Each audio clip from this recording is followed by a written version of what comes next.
ডালাসের grand peri স্টেডিয়ামে রাজস্বিক কোনো আয়োজন ছিল না বিশ্বকাপের উদ্বোধনীতে। ম্যাচের পুরো আলো নিজের দিকে টেনে নেন যুক্তরাষ্ট্রের অ্যারন জোন্স। রেকর্ডের পাতা তছনছ করে দেয়া ম্যাচটার দিকে তাকিয়েছিল বাংলাদেশও। মাঠের লড়াইয়ে না থাকলেও ম্যাচ পরিচালনা করে প্রথম বাংলাদেশি হিসেবে ইতিহাস গড়েছেন আম্পায়ার শরফুদ্দৌলা ইবনে শহীদ সৈকত।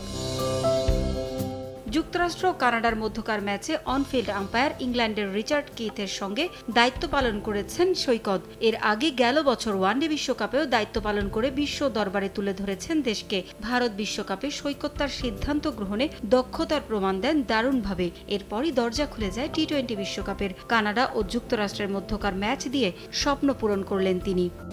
নগদে 500 টাকা বা তার বেশি পেমেন্টে পেতে পারেন ঢাকায় জমিসহ 20 কোটি টাকার পুরস্কার।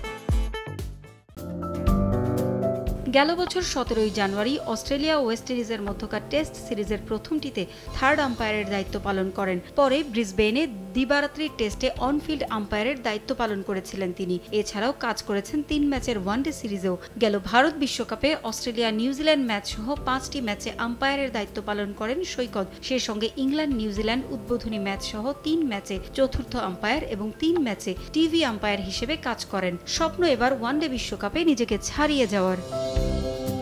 পারভিন আক্তার, সময় সংবাদ।